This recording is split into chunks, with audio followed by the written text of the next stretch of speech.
ஆலிஸும் ஒண்டர்லாண்டும். ஒரு அழகான சிறுமி, அவ பேரு ஆலிஸ்.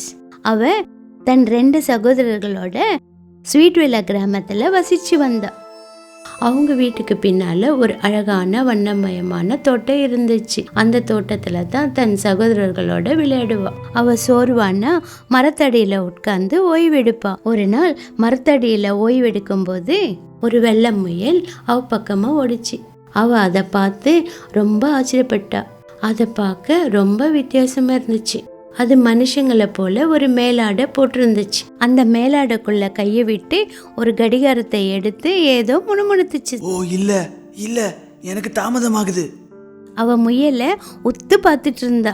அது என்ன முணுமுணுக்குதுன்னு கேட்க முயற்சி பண்ணா. அவ ரொம்ப ஆச்சரியப்பட்டா. அவ ஆர்வம் இன்னும் தூண்டுச்சு. அவ வேகமா முயல் பின்னாடி வயலுக்குள்ள ஓடினா. அவ முயல் பொதுருக்குள்ள இருக்கிற பொந்துக்குள்ள குதிக்கிறத பார்த்தா. அவளும் 1க்கு 2 தடவை யோசிக்காம அந்த முயல் பின்னாடி குதிச்சிட்டா. அவ என்னன்னு யோசிக்கிறதுக்கு முன்னாலே கீழே விழறத பார்த்தா. நான் மெதுவா இறங்குறேன்னா இல்ல பொந்த ஆழமா இருக்கா? அவ பாதம் சிறகு போல மெதுவா வெள்ளையா பளிச்சுன்னு இருக்கிற பளிங்கு தரையில இறங்குனா. அவ ஒரு சின்ன அறையில இருக்கிறத உணர்ந்தா. அங்கு 3 அழகான மரக்கதவுங்க இருந்தன. ஒவ்வொன்றும் ஒவ்வொரு வண்ணத்திலும் அளவிலும் இருந்தது. முதல் கதவு சிவப்பு வண்ணத்திலும் ஆலிஸுடைய பாதி அளவில் இருந்தது. 2வது கதவு வெள்ளை நிறம், ஆலிஸ் உள்ள போற அளவுக்கு இருந்தது. 3வது கதவு பச்சை நிறம், அது ரொம்ப சின்னதா இருந்தது. ஆலிஸ் எல்லா கதவையும் திறந்து பார்த்தா. எல்லாமே பூட்டி இருந்தது. அந்த நடு அறையில ஒரு பழைய மர மேஜையை பார்த்தா. அந்த மேஜை மேல தங்கச்சாவியை தவிர வேற எதுவுமே இல்லை. என்னை உபயோகப்படுத்த மட்டும் எழுதியிருந்தது. அவ கண்கள் சந்தோஷத்துல பூரிச்சிருந்தது. உடனே அந்த சாவி எடுத்து முதல் கதவை திறக்க பார்த்தா. சாவி நுழையிற இடம் பெருசாவும் சாவி சின்னதா இருந்ததால சிகப்பு கதவு திறக்கல.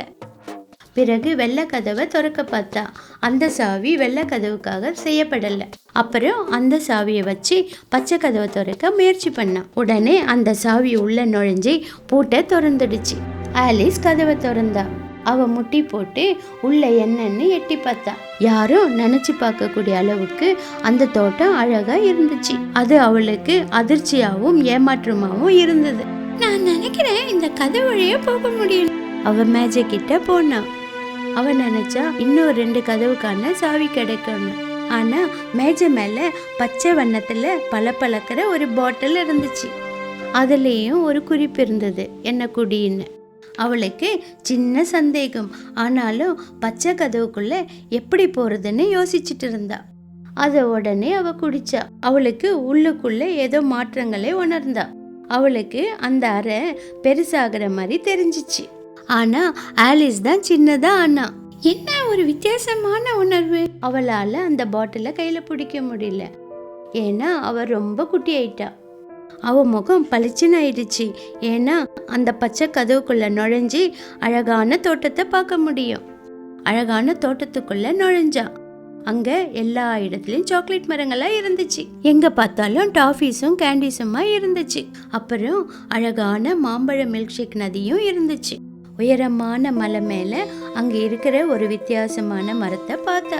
அப்போ அவ தோட்டத்துல பார்த்த அதே முயல் அவ முன்னாடி வந்து கண்டபடி கத்த ஆரம்பிச்சது. ஏ ஒல்லியான குள்ள பெண்ணே, அங்க என்ன சும்மா கைக்கூலி மாதிரி நிக்கிற?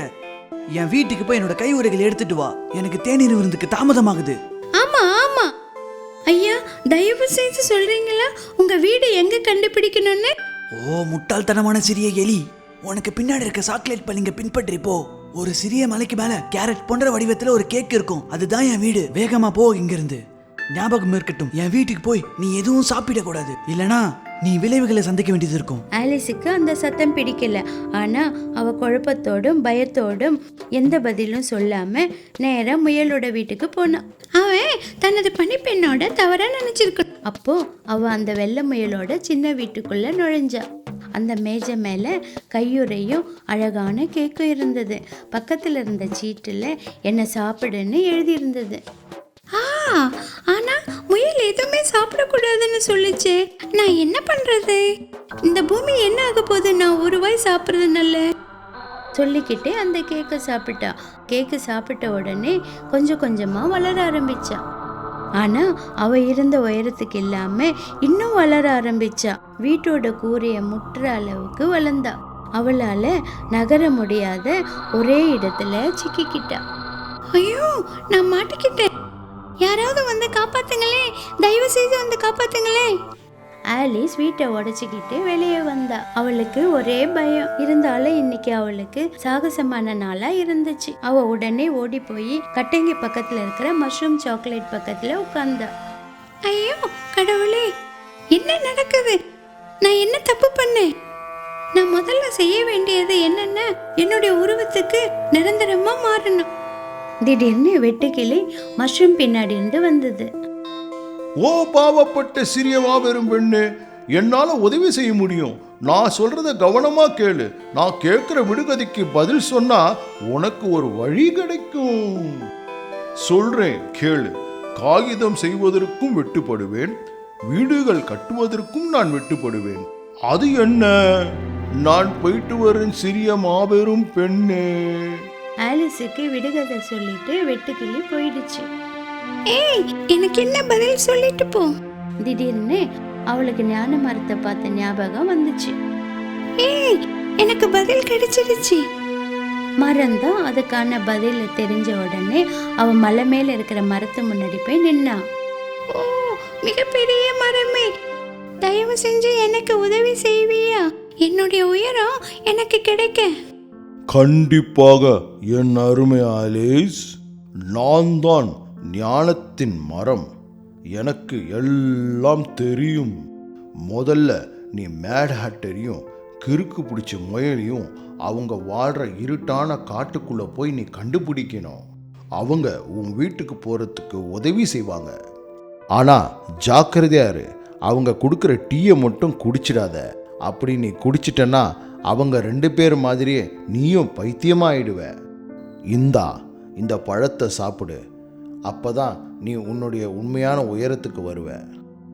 ரொம்ப நன்றி பெரிய மரமே, நீ சொன்ன எல்லா குறிப்புகளும் ஞாபகம் வச்சிருக்கேன். ஞானப்பழத்தை சாப்பிட்ட உடனே ஆலிஸ் தன்னுடைய உயரத்துக்கே வந்துட்டா. அவ வீட்டுக்கு போறது இன்னும் இழுபறியாவே இருந்துச்சு. அதனால அவ காட்டுக்கு திரும்பி போய் மேட் ஹாட்டரை தேட போனா. போற வழியில ஒரு ஆந்தைய பார்த்தா, தன்னை விசித்திரமா பார்க்கறத. மாலை வணக்கம், மேட் ஹாட்டரை எங்க கண்டுபிடிக்கிறத சொல்றீங்களா? உன் கேள்விக்கு விடை வேணும்னா அறிவாளியான வயசான ஆந்தை சொல்றத கேளு. நான் நிறைய கேட்பேன், குறைய பேசுவேன். நான் சொல்வதை பின்பற்று. மேட் ஹாட்டரையே கண்டுபிடி. அவனுக்கு ஒரு நகைச்சுவையை சொல்லு, அவன் சிரிக்கட்டும். அவனுக்கு அது உதவியா இருக்கும்.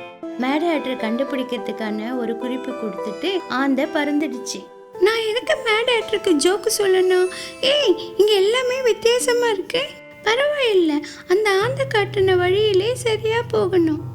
அவ அந்த பாதையை பார்த்துக்கிட்டே அடர்ந்த இருண்ட காட்டுக்கு போய் சேர்ந்தா. அங்க மேட் ஹாட்டரும் வெள்ளை முயலும் தேநீர் குடிச்சுக்கிட்டு இருந்தாங்க. அது மட்டும் இல்லாம அவங்க கத்தி சிரிச்சாங்க. ஐயா, நீங்க தான் மேட் ஹாட்டரா? முதல்ல யார் கேக்குறான்னு சொல்லு. நான் தான் ஆலிஸ். நான் ஒண்டர்லேண்ட்ல தொலைஞ்சிட்டேன். தயவு செஞ்சு இங்க இருந்து வெளியே போக வழி சொல்றீங்களா? ஆலிஸ், ஆலிஸ், ஆலிஸ், ஓ ஆலிஸ், நீ ஒரு சின்ன மாபெரும் பையன் தானே? இந்த மேட்லாண்ட்ல வந்து தொலைஞ்சு போன பையன் தானே நீ? முதல்ல வந்து தேநீர் குடி. நீ பார்த்தல, இங்க ஒரு தேநீர் விருந்து நடக்குது. இந்தா குடி. இல்ல, நான் ஒரு பெண், பையன் கிடையாது. நான் ஒண்டர்லேண்ட்ல தொலைஞ்சிட்டேன், பைத்தியக்கார லேண்ட்ல இல்ல. ஏன் தேவையில்லாம நடுக்கட்டுல தேநீர் விருந்து வச்சிருக்கீங்க? எனக்கு உங்க தேநீர் விருந்துல கலந்துக்க நேரம் இல்லை. தயவு செஞ்சு நான் வெளியே போறதுக்கு வழி காட்டுறீங்களா? எங்க இருந்து வந்த பையா நீ? உன் பேரு என்ன? ஏய், உன் பேரு எனக்கு தெரியும். உன் பேரு உன் பேர் என்ன? என் பேண்ட் எங்க? நான் உன்னை என் பேண்ட் எடுத்துட்டு வர சொன்னேனா? ஆலிஸ் யோசிச்சா. இப்பதான் புரியுது மேட் ஆக்டரும் பைத்தியக்கார முயலுன்னு ஏன் கூப்பிட்டுச்சுன்னு. திடீர்னு அவளுக்கு ஆந்த பாடின பாட்டு ஞாபகம் வந்தது. மேட் ஆக்டரை கண்டுபிடிச்சு அவங்களுக்கு ஜோக்கு சொல்லு. ஓ அன்பானவரே, நான் ஒரு ஜோக் சொல்றேன், கேக்குறீங்களா? சரி சரி சரி. டேய், தொப்பிக்கிட்ட என்ன சொல்லுச்சு? நீ தலைக்கு மேல போய் உட்காரு, நான் கழுத்துல தொங்குறேன். ஆலிஸ் அவங்களுக்கு ஒரு ஜோக்கு சொன்னா. அதை கேட்டு பைத்திய மாதிரி சிரிச்சுக்கிட்டு திடீர்னு எழுந்து தெளிவாயிட்டாங்க. தயவு செஞ்சு இப்போது போறதுக்கு வழியை சொல்றீங்களா? என்ன மன்னிச்சிடு, நான் ரொம்ப தப்பா நடந்துக்கிட்டேன். இதெல்லாம் நான் தினசரி குடிக்கிற தேநீர்னாலதான். இப்போ உன் வீட்டுக்கு போறதுக்கு நான் கண்டிப்பா உதவி செய்யறேன். மேட் ஆக்டர் அவ வீட்டுக்கு போறதுக்கு வேற ஒரு வழியை காமிச்சு அவளுக்கு வாழ்த்தும் சொல்லி அனுப்புனான். ஆலிஸ் குகைக்குள்ள போனா. குகை ஒரே இருட்டா இருந்துச்சு. அவளால எதையும் பார்க்க முடியல. ஆலிஸுக்கு தோள்பட்ட மேல சில்லுன்னு கை போட்ட மாதிரி இருந்தது. பயந்து போய் கண்முழிச்சு பார்த்தா அவளுடைய தம்பி எழுப்பிட்டு இருந்தான். ஆலிஸ் அப்பதான் தெளிவானா. அவ கண்டது எல்லாமே கனவுன்னு. அவ தம்பிங்களோட விளையாட ஆரம்பிச்சா. அப்போ கோட்டு போட்ட வெள்ளை முயல் ஒண்ணு மரத்து பின்னாடி நின்று அவளையே பார்த்துட்டு இருந்துச்சு. முற்றும். If you enjoyed this story, please like and subscribe our channel and press the bell icon to get future updates. And don't forget to comment.